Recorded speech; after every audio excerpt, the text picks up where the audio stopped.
Dear students, good morning. How are you? I hope all of you are fine.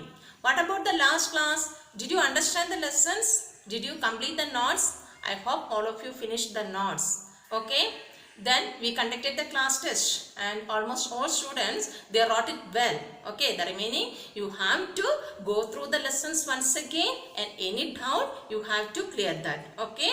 Now, today we can start the new lesson, that is the rise of nationalism in Europe. What is meant by nationalism? That we discussed in the last lesson. Nationalism means the love towards the nation or the feeling of oneness. In India, the nationalism emerged due to the establishment of the colonial power in India. But in European nation, the national feelings that emerged earlier in 17th century itself. Okay, that was due to the establishment of the monarchical power in most of the European countries. Okay, then here in this lesson we wanted to discuss, then first of all, the French Revolution and the idea of the nation. How did the revolutionaries they spread the ideas? Okay, next one, then after the revolution in 1804, Napoleon, he became the dictator of France. And what were the reforms introduced by Napoleon? And then at last, the making of nationalism in Europe. Okay, most of the European nations that turned to be as the democratic republic nations, that we wanted to discuss in this lesson, nationalism in Europe. Okay, first please see the picture. Then the picture that was painted by Frederic Sorio. Who was Frederic Sorio? He was a French artist. Listen, in 19th century, that was in 1848, he painted this picture. And the name of this picture, the Pact Between Nations. What was that? The Pact Between Nations. And here in this picture, he very nicely explained the dream of the worldwide democratic socialist republic. Clear? And then please see the picture. First picture, the Statue of Liberty. Statue of Liberty that was symbolizing in a female figure. Okay, and she carried the torch of enlightenment. Torch of enlightenment, that was the expectation of the people to make the nation to be as a democratic nation. And in other hand, she carried the charter of the rights of man. Okay, and then here you can see that the different nations, they are coming towards the Statue of Liberty. And we can identify this nation through their costumes and flags. Okay, and here you see this, the two nations then moved away the Statue of Liberty. That were USA and Switzerland, because they got the freedom earlier itself. And near to the Statue of Liberty, that was France. France was going to get the freedom. And then next year, then following France, Germany. Germany, please see that one. The picture that we can identify through the flag, German flag, then red, black and gold. Okay, then the remaining countries, they are Italy and other countries, they are following this Germany. Okay, then now next please see that the shattered pieces in the ground. Okay, then what was that? That was symbolizing the end of the despotic power of the king or the monarchical power. The next year, then above there you can see, then the angels, saints and Christ, they were looking at the earth, they were gazing at the earth, that symbolizing then the fraternity or brotherhood of the different nations. Did you clear this picture? Okay, who was Frederic Sorio? He was a French artist. And when did he paint this picture? It was in 1848. And what did he explain in this picture? The dream of worldwide democratic socialist republic. Okay, please see these points. Okay, these points explaining the picture. Once again, if you go through these points, you will understand clearly what did he explain in that picture, the pact between nations. Okay, now next we can discuss the differences between modern state and nation state. So here most of the European countries, they were modern states. They wanted to convert their nations to be as a nation state. Okay. Then what is meant by modern state? Then the modern state means a centralized power that exercised then sovereign control over a defined territory. Once again, what is meant by modern state? Modern state means a centralized power exercised sovereign control over a defined territory. That was existed in Europe earlier. But after the spread of nationalism, most of the European countries, they converted from modern state to nation state. Then what is meant by nation state? Nation state means the majority of its citizens and not only its rulers, they came to develop a sense of common identity. They spread the common identity. Okay, and this identity that forged through the struggle and actions of leaders and common people. Then this identity or sense of belongings, collective belongings that emerged among the people through the struggle as well as through the actions of the leaders and common people. Did you clear? Once again, what are the differences between nation state and modern state? The nation state means the majority of its citizens and not only its rulers came to develop a sense of common identity. Modern state means what? Then here a centralized power exercised sovereign control over a defined territory. Did you clear this? Okay. Next we want to discuss what were the various measures accepted by the French revolutionaries to spread the ideas of nationalism. Okay, that's very important for the CBSE board exam. Very important 5-mark questions. Okay, then here, what was the first clear expression of nationalism among the European? That was the French Revolution of 1789. What was the first clear expression? That was the French Revolution of 1789. And the French revolutionaries, they accepted various measures. And one of the measures that was, they spread the ideas of Le Patrie and Les Citoyens. Le Patrie means, what is meant by Le Patrie? Fatherland. They inspired the people by saying that France, that was our fatherland. Okay, and then Les Citoyens, citizens' land. France was the citizens' land. So the monarchy or the king then did not have more power. The common people, we also wanted to enjoy the rights. Okay, they inspired the people by saying these ideas. And then next one, it emphasized the idea of a united community. Okay, a united community enjoying the equal rights under a constitution. That means they wanted a constitution, and under the constitution they wanted a united community. Did you clear that? The next point, that is, they introduced a tricolor flag. In the place of royal flag, they introduced a tricolor flag, blue, white and red.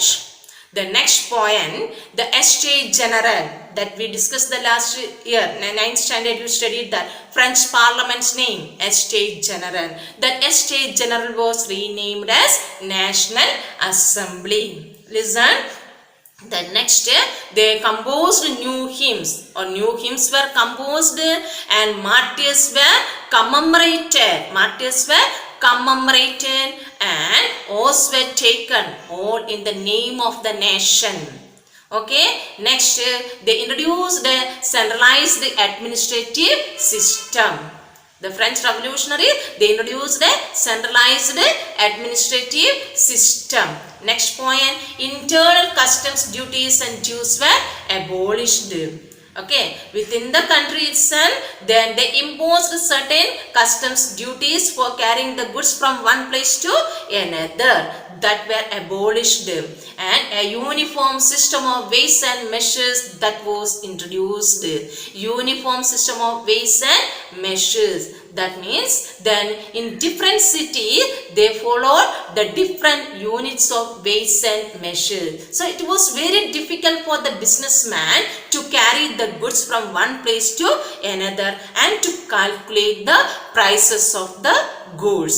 So to overcome this problem, they introduced a uniform system of weights and measures. Okay, another one, that is the regional dialects, the language used by the common people in different areas, that was then discouraged. Regional dialects were discouraged and asked the people to use French as the common language. Once again, regional dialects were discouraged and French became the common language. Next, the revolutionaries, they declared their aim was to liberate the people of Europe from despotism.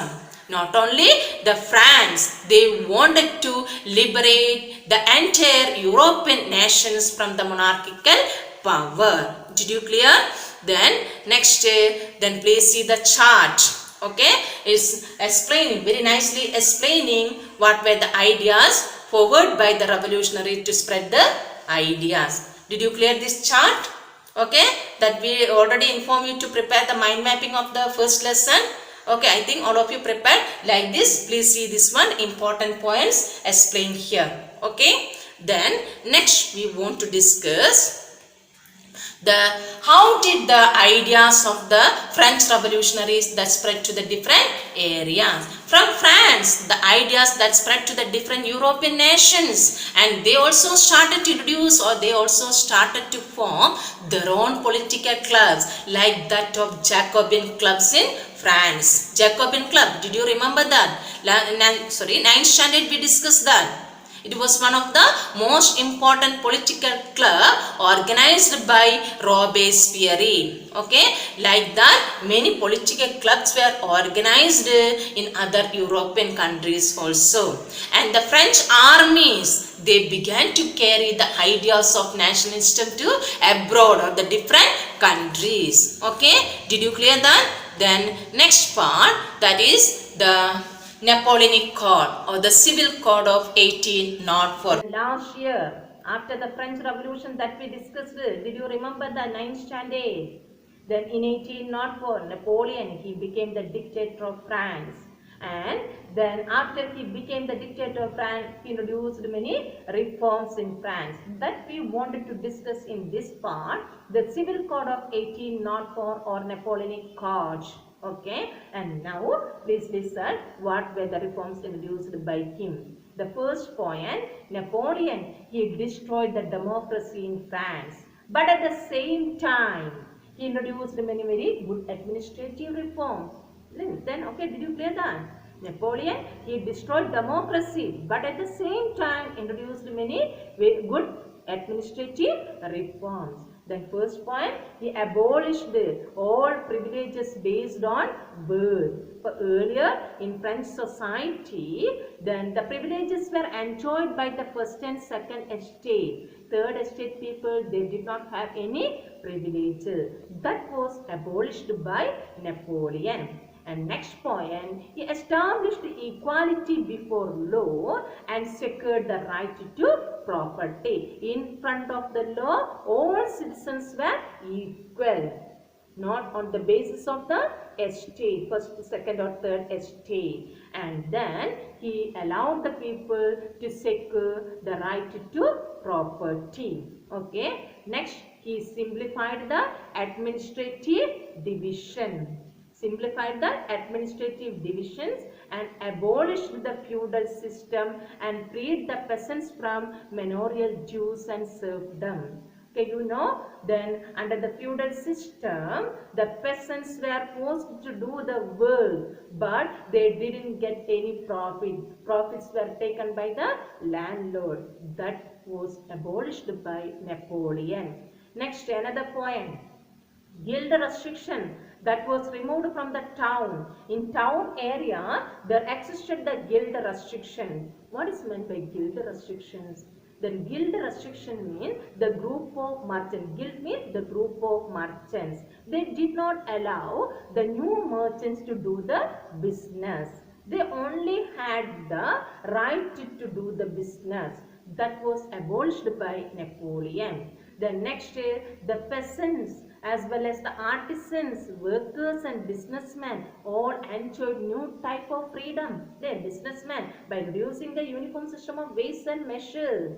It was very easy for them to carry the goods and capital from one place to another. Did you clear? Okay. Next, look at the introduce the uniform laws and standardized weights and measures and common national currency. Instead of the various currency existed in France, he accepted or he introduced one currency there. These measures he introduced not only in France, then some of the conquered areas, he conquered some other European area, there also he introduced the same measures. And next one, then by doing this, then that was very easy for the movement of the goods and capital from one place to another. And these laws introduced in various conquered territories also. Did you clear that? Do I want to explain that once again? Please listen. Napoleonic Code, it was passed in 1804. It was also known as the Civil Code. Okay. Then Napoleon, by this code, he abolished the privileges based on birth and established the equality before law and secured the right to property. Okay. And simplified the administrative division. Then next year, abolished the feudal system and freed the peasants from serfdom and manorial dues, and guild restriction that were removed from the towns. Improved the transport and communication facilities, and by doing this, the peasants, artisans and businessmen, all group of people, they enjoyed certain freedom. And he introduced uniform laws, standardized weights and measures, and a common national currency. Okay, this would facilitate the movement of the goods and capital from one place to another. And these laws he introduced not only in France, then the areas conquered by Napoleon. There also he introduced the same reforms. Okay, did you clear that? Okay, then next year, that is the initial enthusiasm that soon turned to hostility. Here we discussed that from France, the ideas that spread to the other European countries also. The European countries like Holland, Switzerland, and the cities like Brussels, Milan, then Mainz and Warsaw, everywhere they welcomed French armies as the harbingers of liberty. Okay, they welcomed the French armies as what? Spreading the ideas of liberty. But the same time, Napoleon, he did not give more and more political freedom to the people. That is why the initial enthusiasm that turned to be hostility. Okay, then here he increased taxes, introduced many good administrative reform, but at the same time he increased the taxes and he introduced the censorship. What is meant by censorship? Censorship means that the people, they did not have the freedom to express their ideas. Listen, then if they wanted to express their ideas through mass media, they wanted to get the permission of the censors of the king. That was introduced by Napoleon. The next one, then people, the French people and the conquered areas people, they were forced to join the French army because Napoleon, he wanted to conquer more and more territories. For this, he forced the people to join the army. Because of this reason, the people, they started to hate Napoleon. Did you clear? Okay. Any doubt here in this part? Please listen. Okay, understood. Then For this, please listen. You have to go through these points once again and read the textbook also. Then I will send the questions through WhatsApp. Prepare the notes. Don't forget that. Any doubt will be there. Don't forget to clear that. Okay. Thank you.